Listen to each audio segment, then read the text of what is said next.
Y ahora.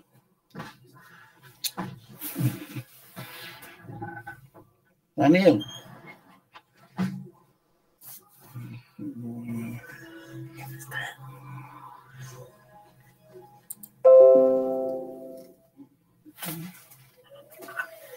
Buenas tardes.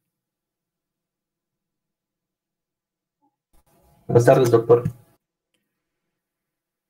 ¿Pueden ver la pantalla? ¿Está todo bien?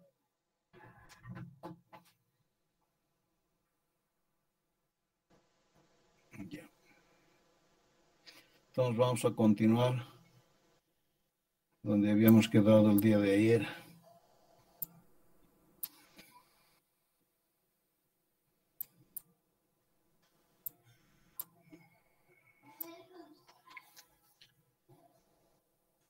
Entonces estábamos conversando sobre el diagnóstico del cáncer de tiroides. Y habíamos indicado que una de las formas de diagnóstico es la PAF, o sea, la punción, aspiración con aguja fina. Una vez que se hace esta punción, vamos a tener el muestreo y la citología nos puede indicar una posibilidad que es un resultado de malignidad, o sea, muestra positiva, en cuyo caso ese paciente va a ir para un tratamiento quirúrgico. En otra posibilidad puede ser un resultado de benigno, o sea, negativo para malignidad. Ahora, en este paciente hay que ver si la lesión es quística o es sólida. En caso de ser una lesión quística, si es que hubiese recurrencia de esta lesión, se puede ir a la cirugía. De otra manera, si es que no hay recurrencia, puede ir simplemente a la observación. En caso de ser una lesión sólida, vamos a realizar, estamos obviamente en la muestra benigna, o sea, negativo para malignidad. Si la lesión es sólida, va a ir para un tratamiento con hormona tiroidea, o sea, eso se llama hormonoterapia supresiva, porque va a suprimir el TSH, previa ecografía, como obviamente sabemos. Ese paciente, entonces, una vez realizando la hormonoterapia supresiva, va a ir al seguimiento y posteriormente nueva ecografía y PAF. Y según la respuesta, si hay una respuesta total de desaparición del nódulo, va a ir a observación. De lo contrario, si no hay respuesta, va a ir a cirugía. Y si la respuesta es parcial, va a continuar el tratamiento. En otras situaciones, cuando el muestreo es de una lesión sospechosa o indeterminada, vamos a ir a realizar la cintilografía. De ahí los resultados obtenidos por la cintilografía van a ser de nódulos calientes o nódulos fríos. Si fuese caliente, si fuese dependiente de la hormonoterapia, va a haber regresión. Entonces entramos al mismo esquema que ya hemos indicado. Ahora, si es autónomo, no va a mejorar con la administración de hormona, no va a haber supresión. Ese paciente tiene que ir a cirugía juntamente con los nódulos fríos. ¿No es cierto? Ese es el manejo. Y finalmente, en aquellas muestras donde no hay diagnóstico porque la muestra es insatisfactoria, se debe repetir la punción, una segunda punción aspiración con aguja fina y guiada mejor con ecografía. Y según el resultado entramos en cualquiera de estas tres posibilidades. Entonces, como ya habíamos dicho, la cintilografía nos va a mostrar la posibilidad de áreas frías, ¿no? Como en este caso vemos, todo está difusamente homogéneo, pero acá hay una área que no ha captado, a eso se llama una área fría en la parte lateral del lóbulo derecho, ¿no es cierto? En este otro, igual, Hay áreas funcionantes y no funcionantes en un pequeño bocio que es multinodular. Por eso se muestra de esa manera, ¿no es cierto? Y finalmente aquí se muestra bastante bien la presencia de un nódulo frío en el lóbulo derecho inferior de la glándula tiroides, que esto es necesario ir a la punción, ¿no es cierto? Siguiendo con los métodos de diagnóstico, vamos a ir a ver imágenes como ser la tomografía axial computarizada, en la cual podemos observar, en este caso, por ejemplo, la presencia de la lesión tumoral que está invadiendo la tráquea. ¿No es cierto? Se trata de un cáncer recurrente que ya era una paciente conocida. Y en una placa de tórax podemos observar un bocio subesternal, donde la tráquea está desviada hacia la izquierda.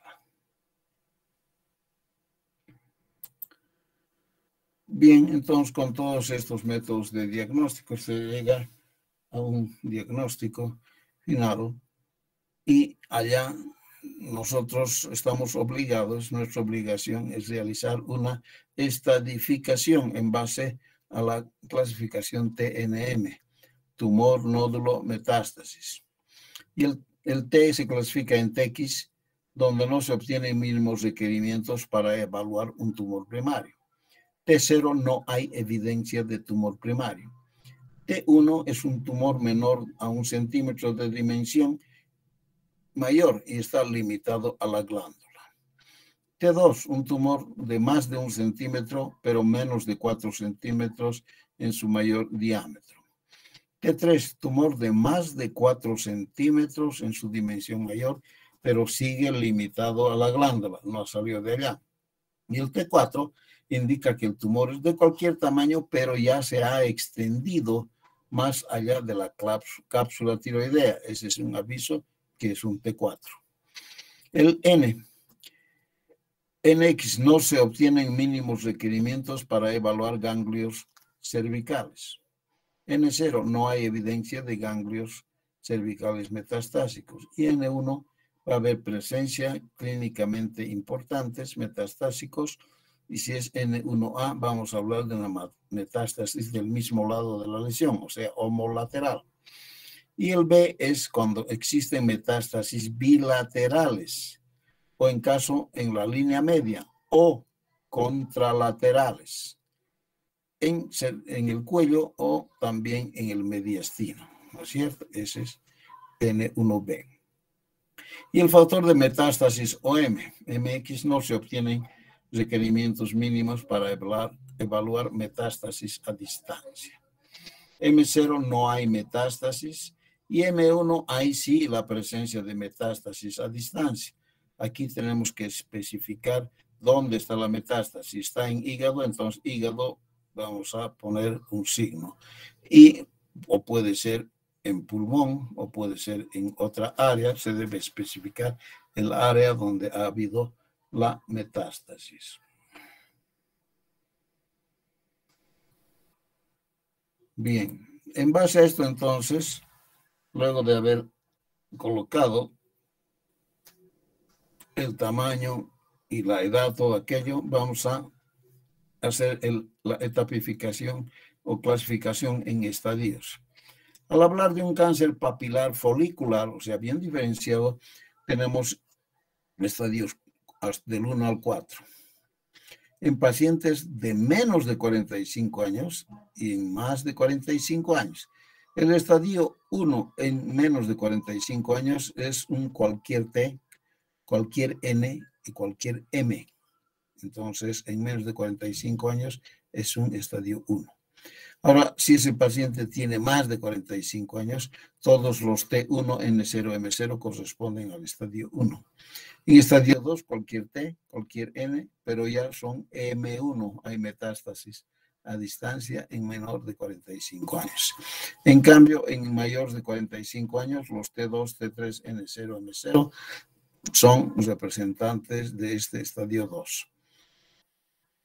En el estadio 3 no hay en menores de 45 años, y sí en mayores de 45 años va a haber que corresponden a los T4, N0, M0, o sea, lesiones que ya han salido de la glándula tiroides.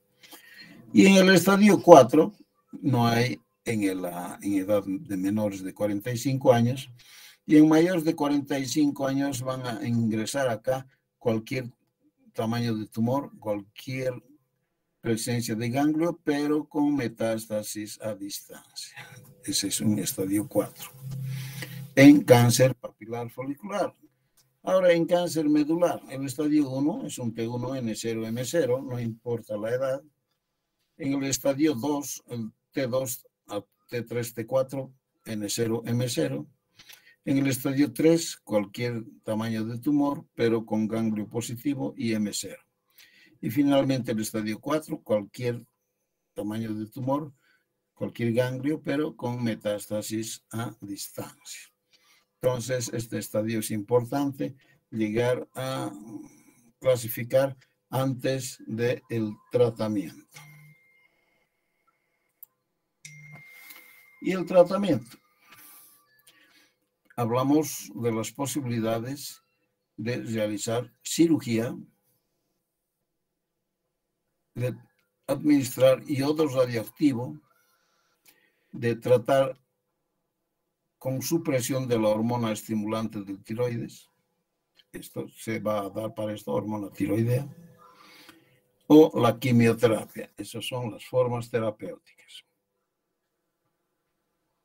¿Y cuándo vamos a indicar la tiroidectomía total? Cuando tenemos un carcinoma papilar folicular en todos los estadios, excepto en el estadio 1, donde tenemos un tumor de menos de 1 centímetro y en menores de 45 años. Es la única posibilidad. En el resto van a ir todos a una tiroidectomía total. En casos de carcinoma medular, en todos los estadios tienen que ir a tiroidectomía total. Y en el carcinoma indiferenciado, de la misma manera, con mayor razón. ¿Y en qué tipos especiales? Vamos a ver cuando hay extensión extracapsular, son más agresivos, la cirugía tiene que ser total. En un cáncer nódulo mayor de 4 centímetros, cuando hay adenopatías cervicales metastáticas contralaterales. Si la lesión está en el lóbulo derecho, de repente entonces hay ganglios en el cuello, en el lado contralateral, o sea, en la parte izquierda. Cuando hay metástasis a distancia, cáncer localmente invasivo y en subtipos de mal pronóstico.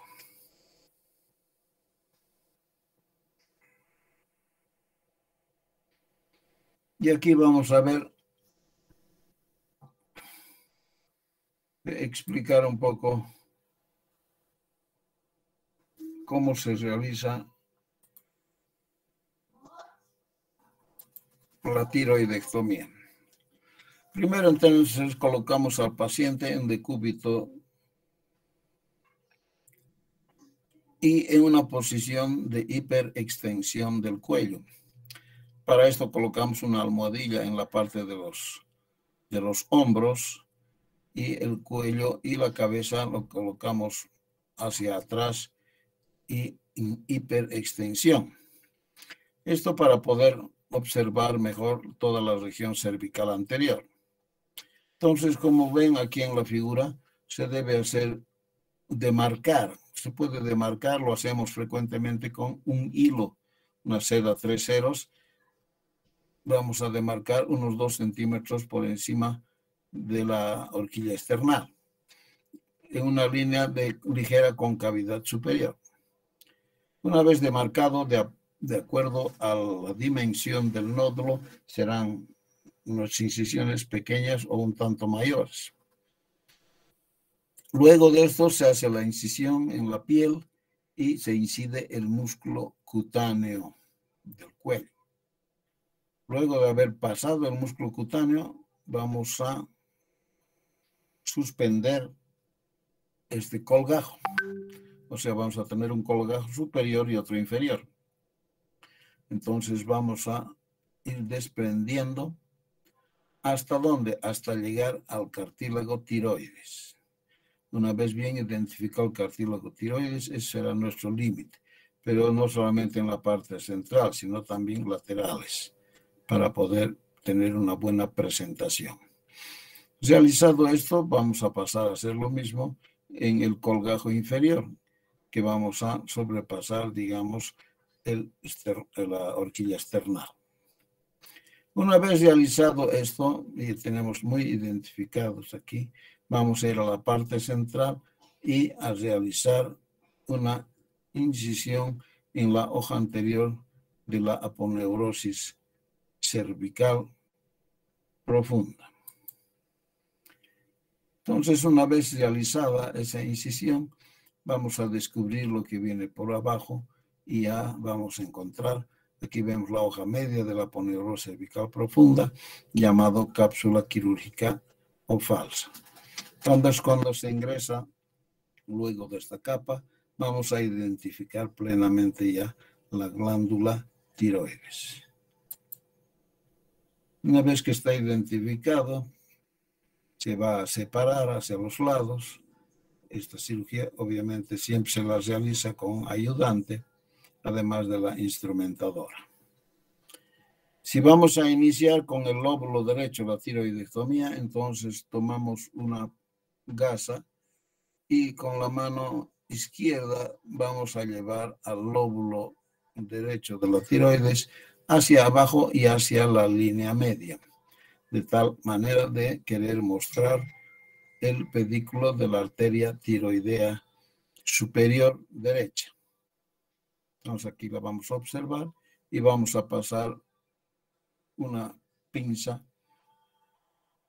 llamada ángulo recto para identificar este pedículo de la arteria tiroidea superior. En este momento tenemos que tener mucho cuidado. Aquí están la arteria y la vena tiroidea superiores. Mucho cuidado porque aquí va a aparecer un nervio que es la rama externa del nervio laríngeo superior, que ya hemos hablado. En caso de que se lesione esto, vamos a tener una voz laxa, y si es cantante, entonces al cirujano le van a hacer juicio. No hay que lesionar esta rama externa del nervio laríngeo superior. Entonces, aquí identificadas la arteria y vena tiroidea superiores, se van a tomar con pinzas, 3 pinzas. Eso para poder realizar la sección entre la primera pinza y las 2 restantes. Se secciona acá y luego se va a realizar doble ligadura en este pedículo que queda. Es la tiroidea superior.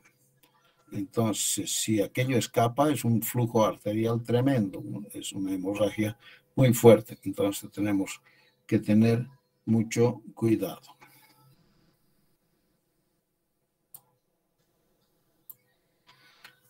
Luego de haber hecho esto, entonces, ya hemos seccionado, ahí queda todo ligado a la arteria tiroidea superior y se va desprendiendo, se va a tomar con una pinza de aro y se va traccionando la glándula tiroides y seccionando el tejido que lo cubre hacia la pared posterior.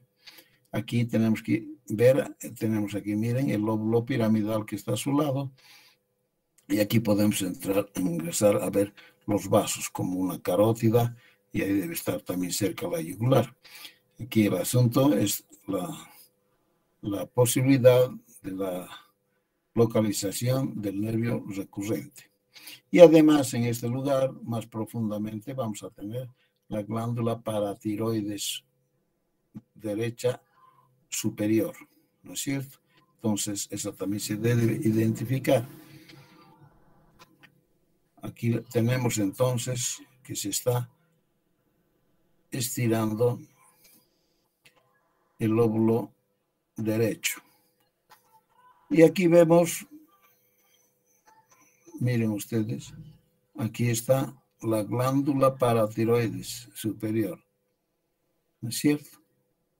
La arteria tiroidea superior está seccionada Y ahora vamos a identificar la arteria tiroidea inferior. Aquí está.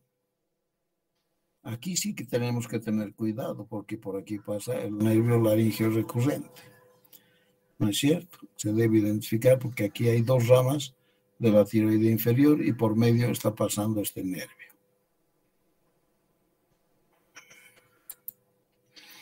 Entonces, una vez identificada esta glándula paratiroidea superior, y aquí está la arteria tiroidea inferior, que viene a ser seccionada con el cuidado respectivo. Ahí tienen cómo es la relación con el nervio laríngeo recurrente. Puede estar entre una y otra o puede estar por atrás. ¿No es cierto? Entonces, luego se secciona también. Luego, ya de haber identificado, en esta parte inferior también se encuentra la glándula paratiroides inferior de ese lado. ¿No es cierto? Ya se ha seccionado y se está completando la tiroidectomía del lóbulo derecho. ¿Cierto? Entonces, generalmente se va a seccionar a nivel del istmo, toma con doble pinza. Entonces, de esa manera ya está realizada la tiroidectomía derecha, o sea, su nombre correcto sería hemitiroidectomía derecha. Luego va a venir la del lado izquierdo, que según el diagnóstico, estamos hablando de cáncer, debemos retirar de la misma manera, ¿cierto? ¿No? Entonces ahí miren, ahí está el lóbulo piramidal. Aquí vean la glándula paratiroides superior. Aquí no se ve la inferior, aquí está la arteria tiroidea inferior y el nervio laríngeo recurrente. El surco está entre la tráquea y el esófago, ¿no? Y aquí estamos seccionando con bisturí partes avasculares para hacer la tiroidectomía, la hemitiroidectomía del lado izquierdo. ¿No es cierto? Entonces, ahí se va a realizar teniendo el cuidado, como hemos dicho, también en la parte superior del laringio superior en su rama externa. Luego de haber terminado la tiroidectomía, vamos a hacer una hemostasia rigurosa. En muchos casos acostumbramos a dejar un drenaje de succión, como es el Hemovac, en este lecho donde estaba la glándula tiroides. Y eso lo vamos a retirar por contravertuda por la parte inferior del cuello. Y luego hacemos la sutura de los músculos infraioideos, ¿no? Esternotiroideo, esternoioideo. Vean ustedes cómo estaba en el rafe medio. Ahí volvemos a suturar generalmente con un hilo bicril. Luego de haber terminado, como está acá, se realiza también la sutura de la piel, ¿no? Este tipo de sutura casi no se emplea hoy en día, es más bien una sutura intradérmica que realizamos con un hilo de nylon, generalmente de un 4 ceros. Se sutura todo en forma intradérmica, entonces el hilo va a venir por acá y va a salir por acá. ¿Ya? Y luego se hace una curación compresiva. Antiguamente, antes de que hubiesen los drenajes de succión, teníamos que realizar unas curaciones muy compresivas que a veces dificultaban la respiración del paciente. Hoy en día, como tenemos el Hemovac que está succionando la sangre que hubiese, entonces viene una curación mucho más liviana.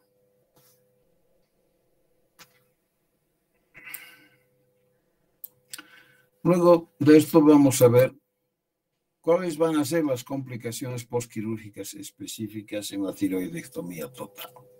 Van a ser, en primer lugar, la hemorragia, que puede en el postoperatorio formarse un hematoma sofocante. Y entonces llaman al cirujano después de 3 horas de la cirugía, doctor, su paciente sigue sangrando. y le está doliendo el cuello, entonces se verifica que tiene un hematoma. Entonces se debe volver a ingresar al quirófano y abrir aquello y realizar un drenaje y nueva hemostasia, lavar y hacer una hemostasia de todos los vasitos que están sangrando. Hay que administrar corticoides para que no haga mucho edema de las cuerdas bucales, etc., ¿no? Y un edema alivio. Luego de esta hemorragia, otra lesión es lesión nerviosa de dos nervios. Una puede ser, como hemos dicho, de la laringe inferior o recurrente y también de la laringe superior, generalmente en su rama externa. Otra lesión que podemos tener, una complicación de la tiroidectomía, es el hipoparatiroidismo, o sea, haber retirado las glándulas paratiroides porque no han sido identificadas durante el acto operatorio. A veces visto que han sido identificadas, pero pueden sufrir isquemia, ¿no? Puede por isquemia haber un mal manejo y de esta manera sufrir la glándula paratiroides, ¿no? Y el tratamiento para esto será la administración de gluconato de calcio más vitamina D. Siempre después de una tiroidectomía total, acostumbramos a colocar gluconato de calcio al 10%. A veces una ampolla diluida cada 8 horas. Hasta que llegue al próximo día donde solicitamos la tipificación o la veracidad del calcio. Tenemos que solicitar la calcemia para ver en cuánto está, ¿no es cierto? Entonces sabemos que lo normal es de 8 a 11. Si está en ese rango no hay problema. Pero si tenemos ya hipocalcemia, durante todo el postoperatorio tenemos que seguir aplicando el gluconato de calcio hasta que el paciente ya pueda recibir un tratamiento por vía oral, en cuyo caso ya vamos a dar medicamentos por vía oral. Y la otra complicación son la presencia de crisis tirotóxicas, como ya hemos dicho, en estos pacientes hipertiroideos con tirotoxicosis, en pacientes que no han sido preparados para la cirugía. Y sabemos que el tratamiento será el propanolol, los corticoides, la hidratación, el yoduro de potasio y el oxígeno, ¿cierto? Todo esto ya hemos hablado el día de ayer.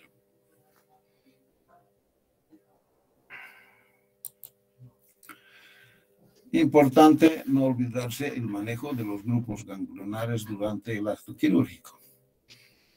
Hemos tenido que explorar todos los ganglios, pero durante el acto quirúrgico vamos a ver los ganglios recurrenciales, que son difíciles de palpar antes de la cirugía, ¿no? Tanto los ganglios recurrenciales, los paratraqueales y los mediastínicos superiores desde el cuello. No se va a justificar un vaciamiento profiláctico.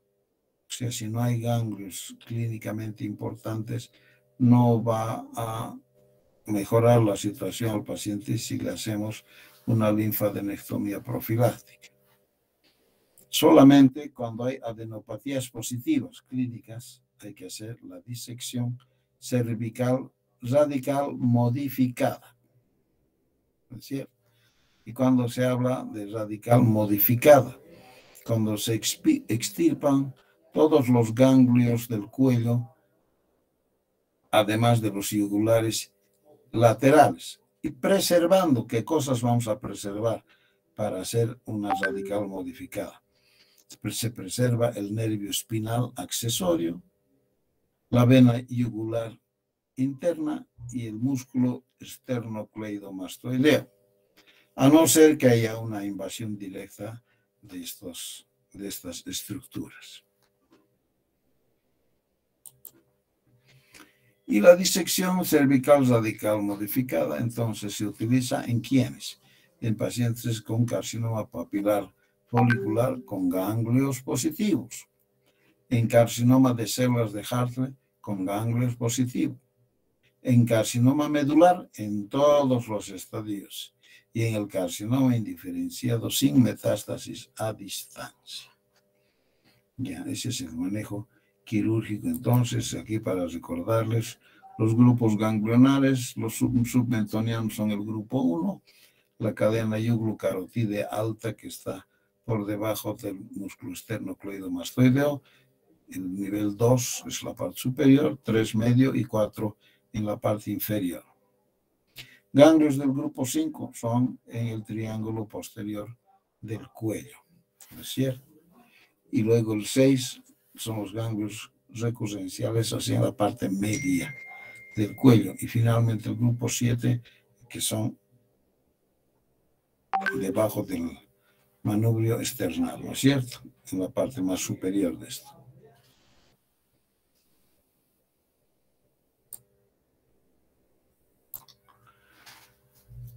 Bien.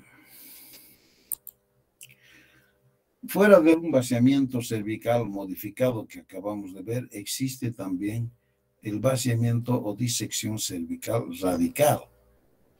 Este tratamiento se utiliza cuando la enfermedad es más agresiva, no solamente para cáncer de tiroides, sino para cánceres de otros órganos, como ser cánceres de la lengua, del piso de la boca, etc. ¿No? Es un vaciamiento mucho más radical, donde no se respetan todas las estructuras que hemos mencionado. Y vean, estos son los tipos de incisiones que se van a realizar para esta disección cervical radical.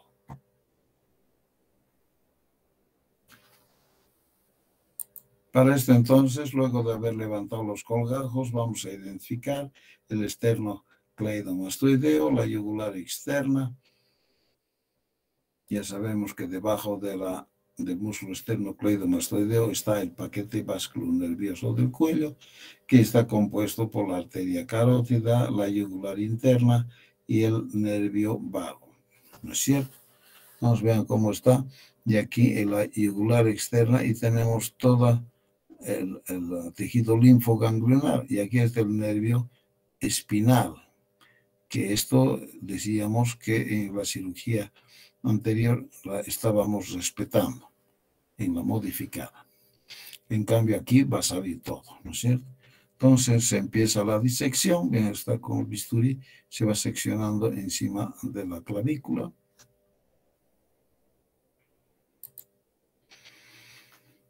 ¿No? Vamos levantando el tejido linfoganglionar y llegamos y seccionamos al músculo esternocleidomastoideo en su parte inferior. Después de lo cual levantamos el tejido adiposo e identificamos la vena yugular interna, que es bastante calibrosa. Entonces a este nivel vamos a pasar hilos y lo vamos a ligar, como se ve acá, de preferencia en 3 partes, ¿no es cierto? Y vamos a seccionar entre el segundo y tercer ligaduras. ¿Ya? Toda esta parte se va a ir hacia arriba. Y aquí tenemos entonces suspendiendo el músculo esternocleidomastoideo junto con el tejido linfovascular de la región cervical. Una vez que se ha levantado el tejido linfoganglionar, vamos a identificar músculos. Aquí el nervio frénico, aquí el nervio neumogástrico, la carótida y los músculos, como vamos a tener el músculo escaleno anterior. Luego el escaleno medio, el angular del omóplato. Y también vamos a ver el músculo esplenio de la cabeza.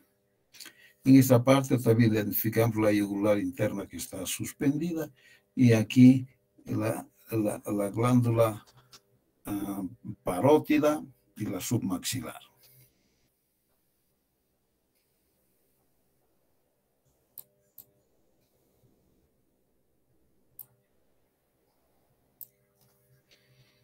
Bien, entonces una vez que ya está limpio, se va a ir seccionando toda la parte superior del músculo esternocleidomastoideo. Vean, está siendo seccionado y la yugular interna nuevamente aquí es ligada y seccionada.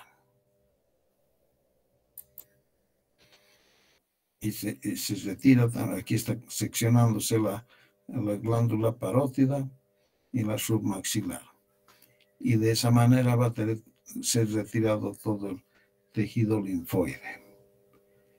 Se hace hemostasia y se deja un drenaje y se cierra de esta manera.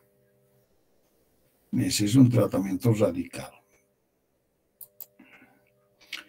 Luego vamos a ver el pronóstico. Va a haber, según el tipo histológico, en caso de bien diferenciados, papilar, folicular, va a tener un buen pronóstico. Si es medular, es intermedio.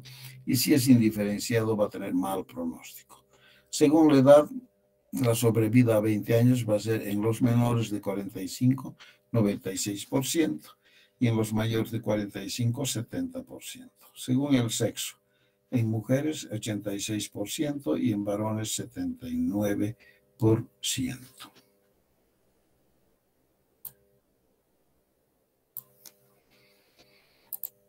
Según el tejido, si es que ha salido de la tiroides o no. Si es que no ha salido, 88% de pronóstico, y si es que ha salido de la glándula tiroides, baja un 34%. En el tamaño, si es de menos de 4 centímetros, 91%.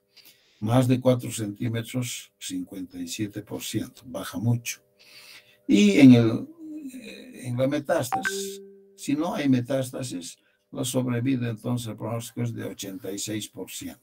En cambio, en los que tienen metástasis a distancia, vean, baja casi el 50% de chance de sobrevida.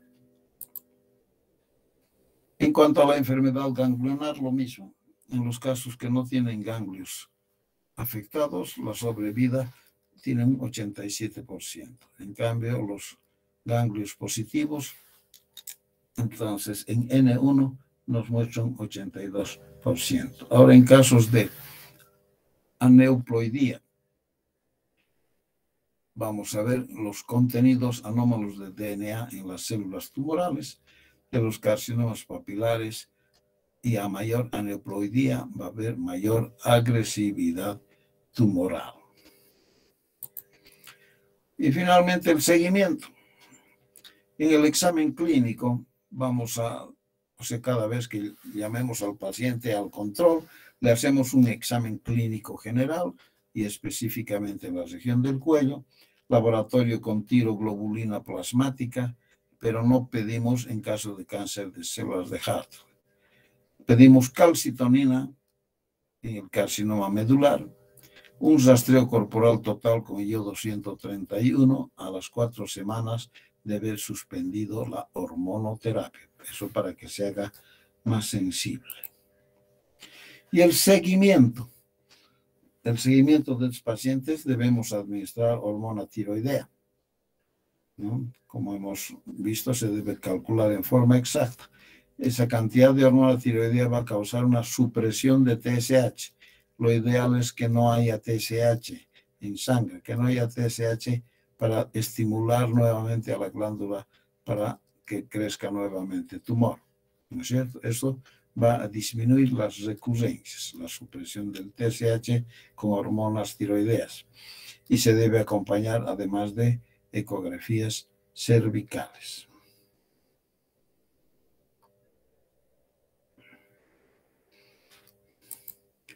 Bien.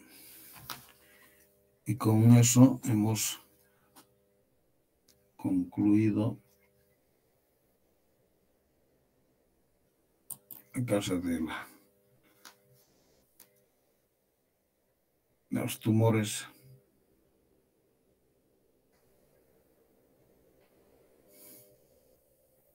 la tiroides. Ahora vamos a ver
¿Se ve, no?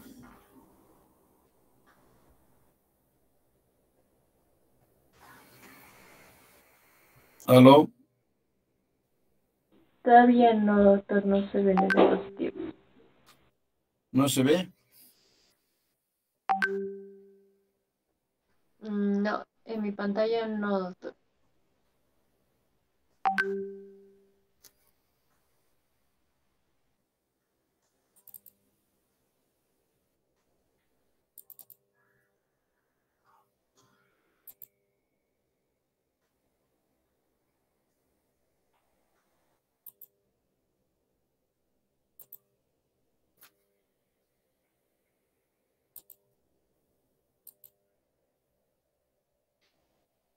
¿Ahora observan?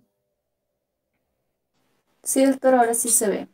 Muy bien. Entonces, en relación a las glándulas paratiroides,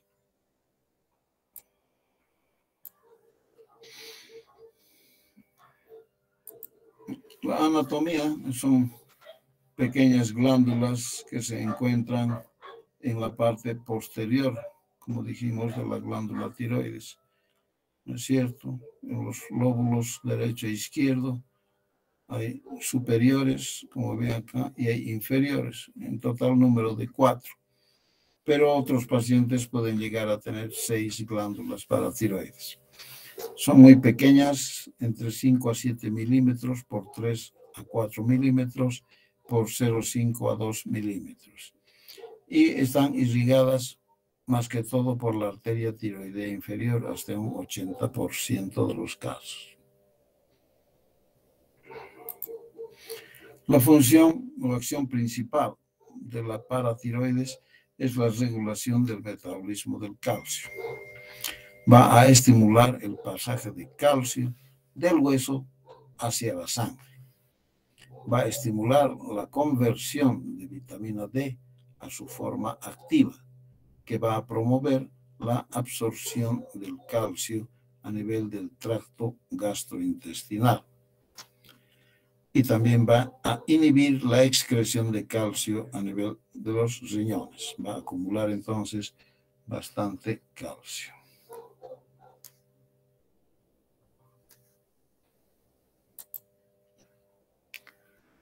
La importancia quirúrgica que tienen estas glándulas paratiroides tiene que ver en lo que se relaciona al hiperparatiroidismo sintomático. Y en relación a las cirugías cervicales, se debe preservar la integridad. De lo contrario, vamos a presentarnos con un hipoparatiroidismo permanente.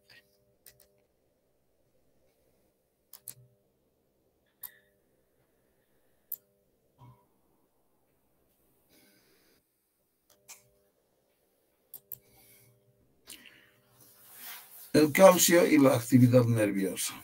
El control de la calcemia, 6 miligramos por 100 ml, asegura condiciones compatibles con la vida, ¿no? Más conocido es el dato de 8 a 11 por 100 ml. Un exceso de calcio que va a producir una hiperpolarización de la membrana basal neuronal y que va a impedir su excitación, disminuyendo la conducción nerviosa. A esto se llama rigidez muscular. El contrario, déficit de calcio va a aumentar la excitación neuronal y va a causar descargas nerviosas sin estímulos previos. Los músculos se contraen espasmódicamente e incontroladamente. Si el déficit es muy marcado, puede producir tetanio. Estos datos que están viendo aquí son comunes de ver en pacientes que se operan de tiroidectomía total, ¿no? De repente uno ha operado al paciente y al día siguiente el paciente está desesperado porque tiene estos problemas musculares, como vamos a seguir viendo de aquí a poco. Entonces la administración de gluconato de calcio va a mejorar inmediatamente estos síntomas.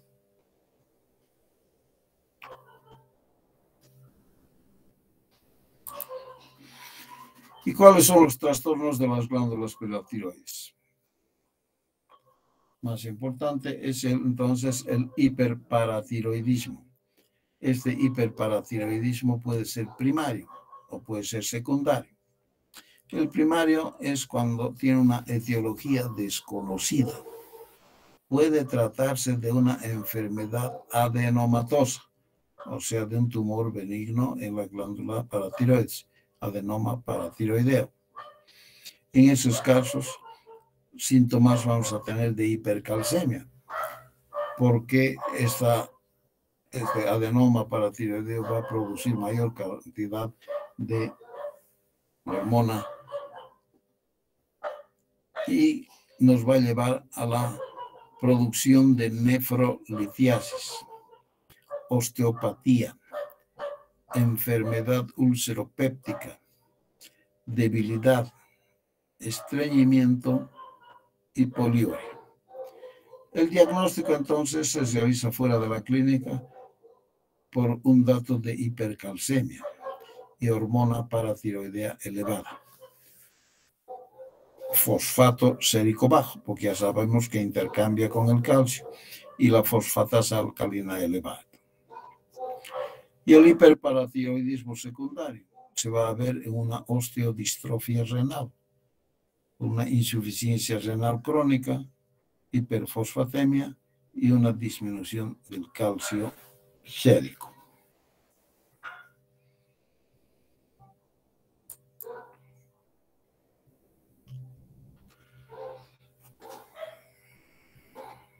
Fuera de este adenoma que decíamos benigno, no debemos olvidarnos que también existe cáncer de la glándula paratiroides. Aunque este tipo de cáncer es extremadamente raro, pero existe. Puede afectar tanto a hombres como a mujeres de igual manera.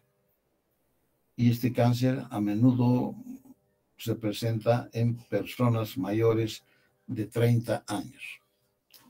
La causa de este tipo de cáncer se desconoce.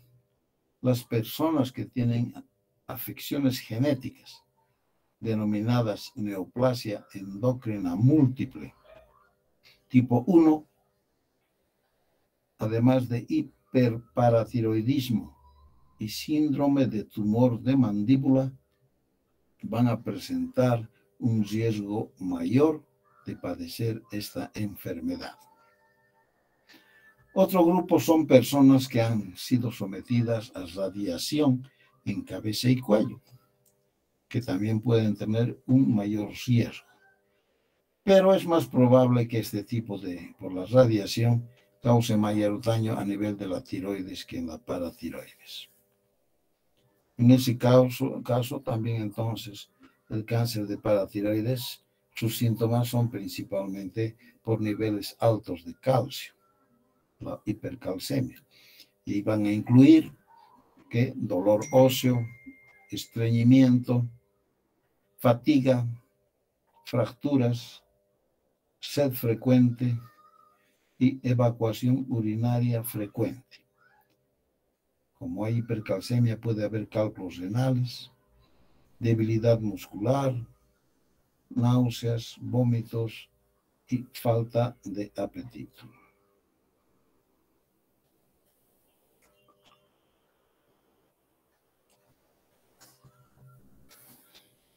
En caso de estos tumores,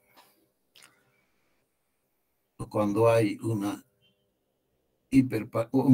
hiperparatiroidismo, tenemos que ir a buscar la presencia de tumores o benignos y malignos en las glándulas paratiroides. A veces un examen físico en cuello puede identificar cuando estas lesiones son bastante grandes, pero en la mayor oportunidad de las veces no se logra palpar porque es una localización muy posterior. Entonces nosotros requerimos, en lo posible, tener una localización preoperatoria porque si, digamos, tenemos un tumor maligno y está localizado en una glándula, tenemos que saber en cuál, si son en una de las inferiores, en una de las superiores. ¿No es cierto? No podemos ir a buscar las 4. Y para esto se hace un estudio de gammagrafía con sextamivir o tecnesio 99. Entonces, las glándulas paratiroides van a acumular este tecnesio y se va a identificar en el radiotrazador. De tal manera que nosotros vamos a ir a operar sabiendo si estamos hablando de la superior derecha, inferior izquierda, etc. Vamos a entrar a operar directamente esa glándula paratiroidea. Y durante el acto operatorio podemos hacer cuantificación intraoperatoria de la hormona paratiroidea. Sacamos sangre de su alrededor y mandamos al laboratorio y seguramente nos va a dar datos de un aumento de esta hormona. Y actualmente se puede realizar una exploración videoscópica del cuello y realizar la parotidiectomía. ¿No es cierto? Si el cirujano no está preparado para esta cirugía mínimamente invasiva, se puede realizar también a cielo abierto. Se ingresa según la localización, se va a ingresar a buscar al sitio exacto, si es una inferior o si es una superior derecha o izquierda.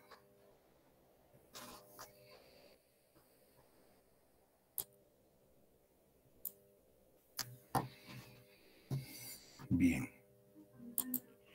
Y en relación al hipoparatiroidismo, ¿cuál es la causa más frecuente del hipoparatiroidismo? Es la lesión de la glándula paratiroides durante la tiroidectomía total. Se ha quedado sin paratiroides y nos va a presentar hipocalcemia. Otras causas son idiopáticas. Entre los síntomas hay excitabilidad neuromuscular, como ya hemos dicho, adormecimiento y hormigueo peribucal, así como también en las manos y en los pies. Va a haber el signo de Chvostek y Trousseau. El signo de Chvostek es, como ven acá, la cara de esta señora operada. Cuando está con hipocalcemia, si se percute a nivel de la mejilla, va a haber una tetania, va a haber una contracción muscular hacia el lado afectado, ¿no? Ese es el signo de Chvostek. Y el Trousseau es cuando se pone el manguito y se insufla, entonces va a haber una flexión de la mano sobre el antebrazo. Es el signo de Trousseau, típicos en las hipocalcemias. En el postoperatorio de la tiroidectomía total se deben hacer estas pruebas. Y como dijimos, el tratamiento será con gluconato o cloruro de calcio endovenoso lento. Generalmente se utiliza una ampolla al 10% cada 6 o cada 8 horas y se debe hacer controles de laboratorio. Cuando el paciente ya está apto para recibir por vía oral, se da calcio, que tiene, además el calcio tiene vitamina D. Ya, entonces el tratamiento ya es mejor. Ahora, si estos pacientes si se han extirpado sus glándulas paratiroides, probablemente tengan que recibir el calcio de por vida. ¿No es cierto? Entonces, ¿alguna pregunta sobre este último tema de paratiroides? ¿Alguna duda? De lo contrario, hemos concluido la parte que me ha sido asignada, las lesiones benignas y malignas de la tiroides y paratiroides.